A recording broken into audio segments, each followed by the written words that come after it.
I asked who you wanted me to analyze, and you told me, and now I'm doing it. And one of the most popular requests by far was Merphy Napier. A very fascinating channel because it is such a simple concept. There's a lot of very replicable, beginner-friendly strategies on her channel, but with one big X-factory twist. But first up, who is this Merphy Napier of which I speak? Regular viewers of mine may not be so familiar with her because she isn't a One Piece or even an anime YouTuber specifically. In fact, not at all, she's purely manga. But Merphy is more what I would describe as One Piece adjacent, and actually comes from a completely different niche known as booktubing, which is exactly what it sounds like. The surprisingly large world of booktubing consists of people reviewing, discussing, and dissecting books. And books are kind of like manga, but very importantly, without the pictures. So imagine a manga, but instead of the images, those images get described to you in written words. That's sort of like what a book is, which already kind of blows my mind, not because of what a book is, but because it is a very broad topic to take on to cover on a YouTube channel. And that scares me from the perspective of being in the AniTube world, because we have long past the point where a general anime channel can spring up and exist. You really need to be specializing in a particular genre, if not particular series at this point on YouTube. Booktubing feels like a very different space though, because long-running series aside, like your Harry Potters, your Lord of the Rings, your Wheels of Times, that stuff aside, books are generally a one and done affair. So this space feels more akin to movie reviewing, where you've naturally got to diversify due to the nature of the thing that you do. Now with that said, booktubing does certainly have some fun metas. For example, in my research about these figures, one very observable meta is the idea of setting your discussion in front of a bookshelf. Almost everyone I've found who appears on camera does this, and it's understandable because it's kind of like showing off your CV. To the people who read widely and frequently, these bookshelves probably give you an incredible amount of insight into the person presenting the video. And there's something very nice about the idea of stepping into the inner sanctum of whatever person this is reading. I didn't say that sentence correctly, but I'm not redoing it. I have to say though, Merphy in particular has my favorite bookshelves because they look like this really rich, solid, satisfying wood, as opposed to the kind of crummy white shelves that remind me of every horrible piece of IKEA furniture I have ever owned. And in a way, it gives Merphy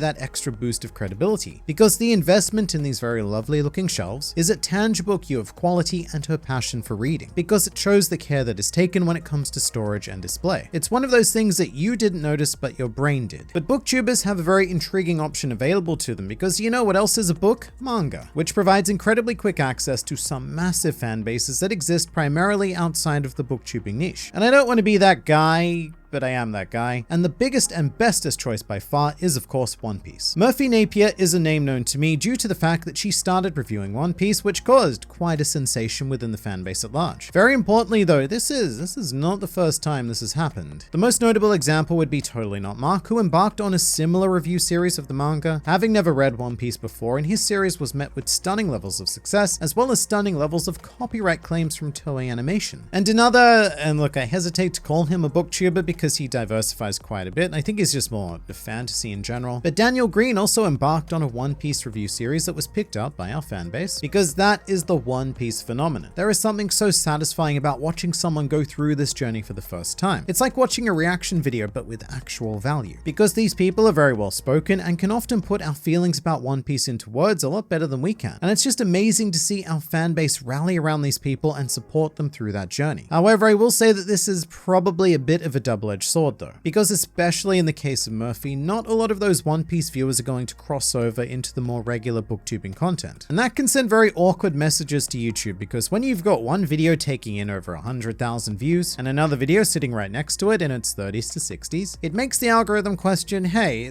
what's happening here? Because of the lack of consistency. And also mentally, I imagine it can probably be a bit rough when certain types of content receive insane views, but other stuff you're so passionate about doesn't quite reach those heights. But that's just me speaking for me there. However, let's take a look at Merphy's formula specifically, because like I said, there is a lot that you the person watching this, can take away. Firstly, in terms of content, her videos are shockingly simple. It's a static shot of a person in front of a bookshelf talking about a thing. It really doesn't get much simpler than that. But when you're working with such an achievable concept with very few barriers to entry, you need to nail two things. Firstly, that their static shot, it better look pretty damn good. If that is the only visual you're giving your audience, then you need to craft it to perfection which is what Merphy has done. The framing is very classic rule of thirds. Merphy herself occupies 1/3 of the frame, whilst the other 2/3 consist of negative space. It's actually more akin to active negative space, which I know sounds a bit strange to say, but it's the difference between the beautiful texture of all of the book spines, as opposed to say a flat black or white wall, which would constitute true negative space. There's also something really engaging about the shot because Merphy is surrounded by books. You cannot see the end. It's like her library extends on and on into infinity. Whereas a lot of booktubers I researched don't quite have this effect, and so it makes them seem quite limited and even a bit bleh as a result. The other important framing element is focus. I think a lot of beginner YouTubers or filmmakers would overlook this, but Merphy has the perfect depth of frame. She herself is sharp, crisp, and in focus, whereas the bookshelf behind her is slightly out of focus. And the combination of the two creates depth, because if the bookshelf was in focus, then this image would just look flat. And when you've got people looking at one shot for 30 minutes to an hour, depth becomes very important to achieve. The bookshelf itself is it's a funny thing to say,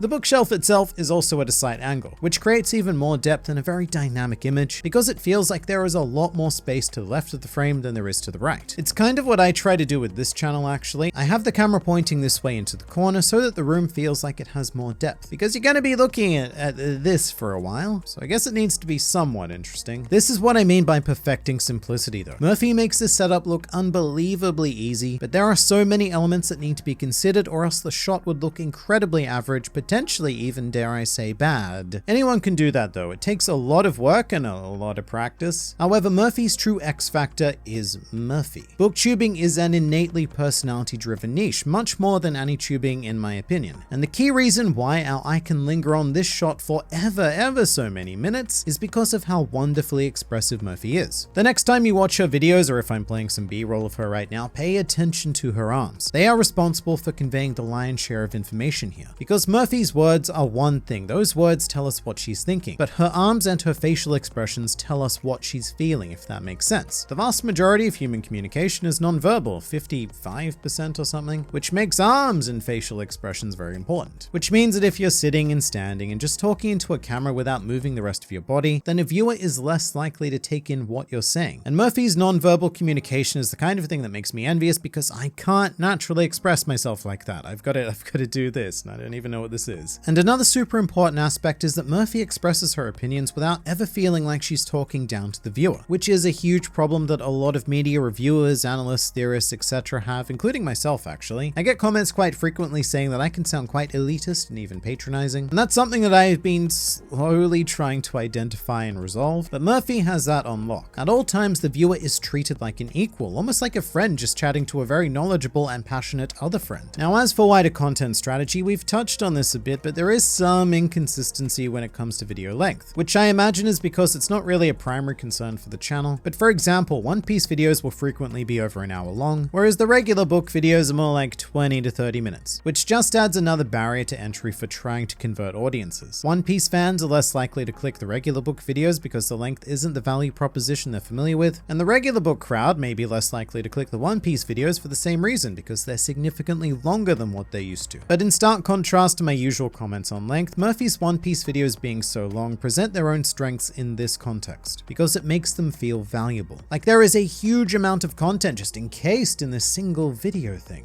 And as I always say, yeah, it'll probably put off your average viewer because of statistics and things, but we're not necessarily going for general appeal here. We're hitting some very passionate people who are on board for this grand, exciting journey with Merphy. Although I would actually be incredibly curious as to what Merphy's Venn diagram is, specifically how many of the core booktubing audience engage with the One Piece videos, because we know what the reverse is. By and large, One Piece fans come to Merphy for One Piece alone, and you can see that clearly enough in the views. I also do have a slight gripe with thumbnails, and just before anyone gets on my ass about this, as you all do, my ass is not your thing to get on. This is not me criticizing a creator directly. This is not advice, this is nothing to do with them whatsoever. What I'm saying here is for the benefit of you, the audience people who may want to start or already run your own channel. But what I don't like about the thumbnails is that they're a bit too dark. I mean, I get why this choice was made. It's very similar to the bookshelf idea. You know, Merphy is the clear foreground focus and the subject is the obscured background. However, there must be a more effective way to do it. I look at thumbnails like this and I just know that they will get lost on a homepage or a recommended feed because they will be surrounded by bright poppy thumbnails, and since the vast majority of people use YouTube in dark mode, the dark backdrop of the platform will also assist them into disappearing into the void side of inattention. I think my brain was being inattentive to that word there. Sometimes text can be an issue as well, like the Dressrosa reviews. The text looks quite legible as a big image, but when you shrink it down to the size that most users will encounter it, it's nowhere near legible enough. Now with that said, One Piece aside and a couple of other random videos, this channel usually does quite well with legible text. There's a lot of clear block white letters, which works incredibly well against the darker backgrounds like these thumbnails. They pop pretty well. And another positive is that these thumbnails would be innately easy to conjure, or at least easier than some channels, because Merphy Napier is clearly a personality-driven channel, so the formula should always be very simple. Merphy plus thing equals done. All that needs to happen after that is to make sure that a very expressive shot of her is chosen, which the channel usually does a fantastic job with, just to make that emotional connection to the viewers, and bam, that is a fun thumbnail. The one thing I am very curious about is what she plans to do after finishing the One Piece journey, which will be happening quite soon. Does Merphy say, well, that was a good run and just move on? Or will she continue to mix in One Piece thoughts for that part of her audience? Because for better or worse, what Merphy has right now is a fractured audience. There's the book people and there's the One Piece people. And one way you could move forward is using the Totally Not Mark formula, where after One Piece you do another long form manga series like JoJo, Hunter x Hunter, Naruto, etc. There's a lot of choices. A lot of choices that are One Piece adjacent, so people would probably be willing to hop on those. It's a really tough decision though, because then your book focused channel might just evolve into a manga review channel, which wasn't really the original mission or necessarily the passion. But then if you stop manga content entirely, then that is a huge part of your potential audience that just vanishes. So it's an intriguing issue, and I look forward to seeing how Merphy solves it. And also let me know what YouTuber you want to see me ramble about next in the comment place.